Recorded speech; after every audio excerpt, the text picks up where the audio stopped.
दुनिया में ऐसे कई लोग हैं जिन्होंने बड़ी बड़ी सफलताएं अर्जित की हैं, पर जिस तरह रजनीकांत ने अभावों और संघर्षों में इतिहास रचा है, वैसा पूरी दुनिया में कम ही लोग कर पाए होंगे।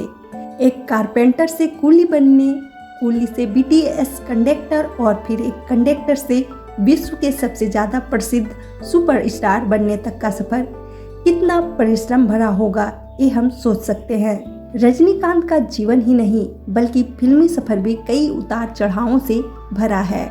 जिस मुकाम पर आज रजनीकांत पहुंचे हैं, उसके लिए जितना परिश्रम और त्याग चाहिए होता है, शायद रजनीकांत ने उससे ज़्यादा ही किया है।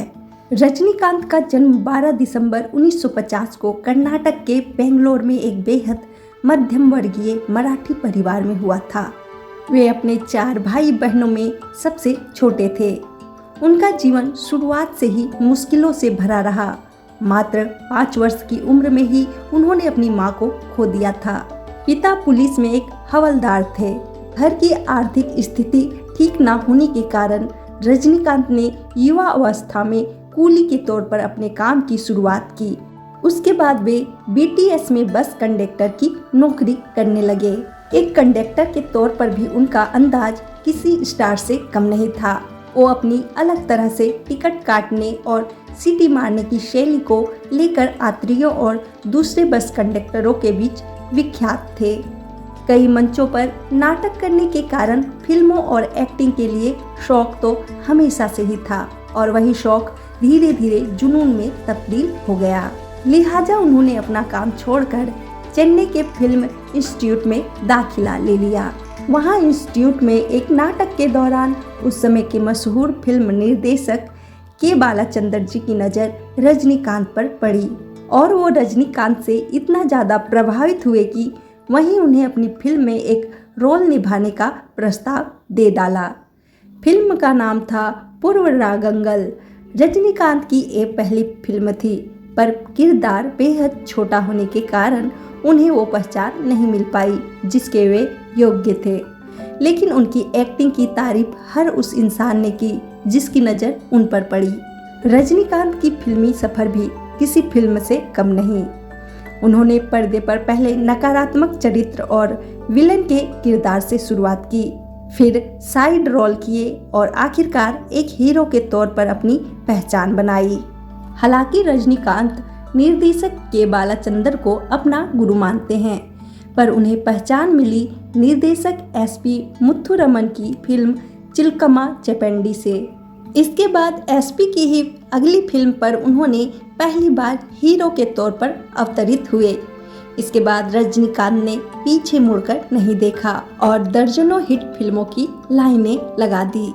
रजनीकांत ने यह साबित कर दिया कि उम्र केवल एक संख्या है और अगर व्यक्ति में कुछ करने की ठान ले तो उम्र कोई मायने नहीं रखती।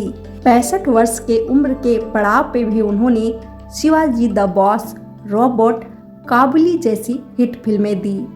65 वर्षीय रजनीकांत के लोग इतने दीवाने हैं कि काबुली फिल्म ने रिलीज होने से पहले ही 200 करोड़ रुपए कमा लिए थे। एक समय ऐसा भी था जब एक बेहतरीन अभिनेता होने के बावजूद उन्हें कई वर्षों तक नज़रअंदाज किया जा रहा था, पर उन्होंने अपनी हिम्मत नहीं हारी।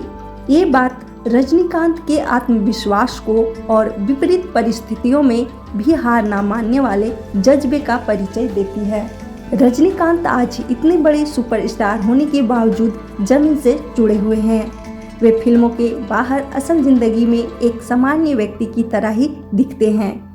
वे दूसरे सफल लोगों से विपरीत असल जिंदगी में धोती कुर्ता पहनते हैं। शायद इसलिए उनके प्रशंसक उन्हें प्यार ही नहीं करते बल्कि उनको पूजते हैं। रजनीकांत के बारे में ये बात जग जाहिर है कि उनके पास कोई भी व्यक्ति मदद मांगने आता है, वे उसे खाली हाथ नहीं भेजते। रजनीकांत कितने प्रिय सितारे हैं, इस बात का पता इसी से लगाया जा सकता है कि दक्षिण में उनके नाम से उनके प्रशंसकों ने एक मंदिर बनाया है। इस तरह का प्यार और सत्कार शायद ही दुनिया के किसी सितारे को मिला हो। चुटकुलों की दुनिया में रजनीकांत को ऐसा व्यक्ति के रूप में जाना जाता है जिसके लिए नामुमकिन कुछ भी नहीं, और रजनीकांत लगातार इस बात को सच साबित करते रहते हैं। शायद उनका यही अंदाज लोगों के दिलों पर राज करता है। तो दोस्तों, आज की वीडियो में फिलहाल इतना ही। हमारे द्वारा रजनीकांत के जीवन से जुड़ी हुई जानकारी आपको कैसी लगी, हमें कमेंट्स करके जरूर बताएं। रजनीकांत कैसे सुपरस्टार हैं, ये भी कमेंट्स करके जरूर बताएं। और इसी तरह अन्य वीडियोज देखने के लिए हमारे चैनल को सब्सक्राइब कर लें।